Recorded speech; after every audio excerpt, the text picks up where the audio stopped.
Trump की आदत रही है कि वो एक एक करके हर एक देश को झुकाना चाहते हैं।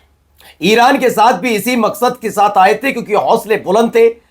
तकरीबन जब युद्धपोत तैनात किया उससे 10 से 12 दिन पहले ही उन्होंने वेनेजुएला के राष्ट्रपति को उनकी पत्नी के साथ किडनैप करवा लिया था। किडनैप शब्द का इस्तेमाल करूंगा, किसी दूसरे देश में जाकर उसके राष्ट्र प्रमुख को अगर उठाया जाता है तो वो किडनैपिंग है, कोई डोनाल्ड ट्रंप का खुद का घर नहीं है वो, ठीक है।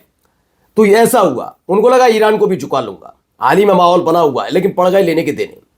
अब हालत यह है कि ट्रंप अपनी साख बचाने के लिए डील खेल रहे हैं, लेकिन एक तरफ यह भी चाहते हैं कि एक बार हमला करके अपनी ताकत को दिखा दें, जिससे आने वाले वक्त में पीढ़ियां याद रखें तो डोनाल्ड ट्रंप को याद रखें कितना मजबूत राष्ट्रपति था अमेरिका का। लेकिन अब राष्ट्रपति भवन के अंदर ही मार कुटाई तक के हालात पहुंच गए। मैं इसलिए कह रहा हूं क्योंकि जब एक ऐसा व्यक्ति जो आपके साथ काम करता हो वो खुल्लम खुल्ला आपसे कह दे कि जो आप कर रहे हैं वो पूरी तरह से गलत है, ईरान पर हमला मत करना, और कोई साधारण व्यक्ति ने नहीं कहा, डोनाल्ड ट्रंप के दरबान ने नहीं कहा, डोनाल्ड ट्रंप के ड्राइवर ने नहीं कहा, डोनाल्ड ट्रंप को चाय पिलाने वाले ने नहीं कहा, डोनाल्ड ट्रंप के साथ सरकार में शामिल उपराष्ट्रपति जेडी वेंस और तुलसी गोबार्ड ने कहा। उन्होंने साफ कह दिया कि हमला हो जाना नहीं चाहिए। जी हां, दिखाता हूं अमेरिका में कैसे रसाकसी चल रही है। तो वहीं सबके बीच लगातार ताकत बढ़ाने की का तमाशा भी चल रहा है। तमाशा तो यह भी चल रहा है कि इतनी ज्यादा ताकत झोंक दी जाए जिससे ईरान घबरा जाए, लेकिन ईरान ने उल्टा कुछ कर दिया। क्या किया वो भी दिखाता हूं। नमस्कार, मैं हूं प्रज्वल गौतम और आप देख रहे हैं टाइम्स एक्सप्रेस। सबसे पहले खबर जरा ये देखिए क्या कह रहे हैं, जरा इनको पूरा सुनिएगा पहले। Friend, former CIA officer, who was at the White House this morning talking to his friends, and he says that a decision has been made to attack Iran on Monday or Tuesday. The president yesterday gave the Iranians 10 days to accept our proposals for an end to their ballistic missile program and to their uranium enrichment program, an end to supporting groups in the Middle East like Hamas and Hezbollah and the Houthis. But he's done this before. Well, he'll give you 10 days, he'll give you 2 weeks, and then he'll just attack 2 days into it. He thinks that keeps people off balance. And so he's... क्या है मैं बताता हूं। ये कौन है? ये America के पत्रकार हैं जॉन किरियाकू। खासतौर पर इनकी पहुंच, जैसे अलग अलग देशों में देखा होगा कुछ पत्रकार ऐसे होते हैं जिनकी पहुंच पीएमओ तक होती है और सरकार में दखलंदाजी भी रखते हैं, उनको जानकारी मिलती रहती है कौन मंत्री क्या कर रहा है क्या नहीं। जॉन किरियाकू ऐसे ही पत्रकारों में से एक है। व्हाइट हाउस के कथित अंदरूनी सूत्रों ने पत्रकार जॉन किरियाकू को बताया है कि राष्ट्रपति ट्रंप ने सोमवार या मंगलवार को ईरान पर हमला करने का फैसला किया है। यह खबर निकली कि सोमवार या मंगलवार को करेंगे। अब तो देखिए सोमवार तो निकल गया, लेकिन मंगलवार को देखते हैं। दावे में यह भी कहा गया कि उपराष्ट्रपति जेडी वेंस और डीएनआई तुलसी गबार्ड इस पर असहमति जता रहे हैं, यानी फंसे हुए हैं डोनाल्ड ट्रंप, करा कैसे जाए। क्या होगा अगर अपने ही देश में, अब सऊदी अरब मना कर दे, यूएई मना कर दे तो बात अलग होती, लेकिन जब उनके खुद का साथी यानी जेडी वेंस मना कर दे, तुलसी गबार्ड मना कर दें, तो अकेले अपने दम पर यह फैसला डोनाल्ड ट्रंप ले तो सकते हैं, लेकिन उसे जस्टिफाई नहीं कर सकते, क्योंकि जब सरकार के भीतर ही मतभेद हो तो हालात खराब होते हैं। इसमें चंद दिनों पहले ही प्रेसिडेंट ट्रंप ने ईरान को 10 दिनों का अल्टीमेटम दिया था, डील या फिर वॉर, लेकिन अब वो बात पर भी चीजें होती, मैंने कहा साख दाव पर लगी है डोनाल्ड ट्रंप की भी, कैसे भी करके यहां से निकला जाए। अब ऐसे ही यहां से निकल गए तो थू ना केवल अमेरिका में होगी बल्कि पूरी दुनिया में भी होगी।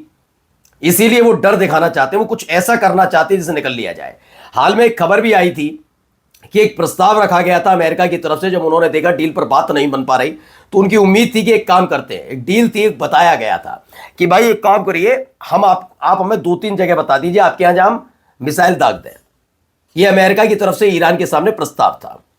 और ऐसा मत करिएगा कि सर हमने मिसाइल दागी, आप भी हमारे किसी मिलिट्री बेस पर मिसाइल दाग दीजिएगा, बात खत्म हो जाएगी, हम अपना युद्धपोत लेकर चले जाएंगे। ये खबर हमने आपको दिखाई थी।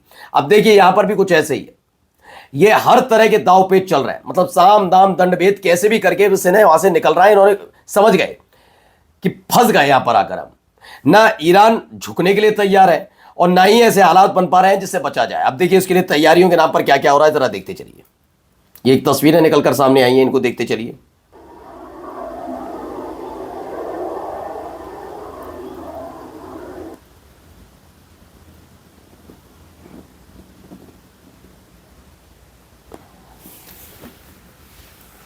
तो ये फॉक्स न्यूज की खबर है। दावा क्या है? पुर्तगाल के लजेस एयरबेस पर अमेरिकी सैन्य जमावड़ा है। रिपोर्ट्स के मुताबिक पुर्तगाल के लजेस एयरबेस पर B-2 बॉम्बर सहित अमेरिकी सैन्य विमानों की तैनाती बढ़ाई जा रही है। इसी बीच अमेरिकी सुपर कैरियर पूर्व की तरफ भूमध्य सागर की ओर बढ़ता नजर आ रहा है। क्षेत्र में बढ़ती सैन्य गतिविधियों को व्यापक रणनीतिक तैनाती के संकेत के तौर पर देखा जा रहा है। दरअसल एक और खबर इससे जुड़ी हुई है। हाल ही में एक सांसद ने मोर्चा खोला था ट्रंप के खिलाफ, विपक्षी पार्टी का सांसद था। उन्होंने कहा था कि हमें युद्ध नहीं चाहिए, हमें मतलब हमारे लोगों के लिए रोजगार चाहिए, अच्छी ऐसी फैसिलिटीज चाहिए जिससे घर वर खरीद सके, पढ़ाई चाहिए, स्वास्थ्य व्यवस्था बेहतर चाहिए। अब आप जब ऐसे बड़े बड़े जहाज एक देश को डराने के लिए इस्तेमाल करते हैं तो उसका खर्चा भी लगता है। ऐसा थोड़ी ना कि मुफ्त में उड़कर पहुंच जाएगा। ये सारी जिम्मेदारी फिर सरकार की, कोई अब ऐसा थोड़ी ना कोई फंड करेगा इनके लिए। अब ये सारे जहाज जो तैनात किए जा रहे हैं, इसका बोझ अमेरिकी जनता पर पड़ेगा और ये बात क्लियर है। इसीलिए नाराजगी जेडी वेंस के भी है और जेडी वेंस के साथ साथ विपक्षी पार्टी के साथ साथ उनकी अपनी पार्टी के कई सांसदों की भी है, नाराजगी है। अब एक वीडियो देखिए जरा, यहां पर क्या है कहा जा रहा है।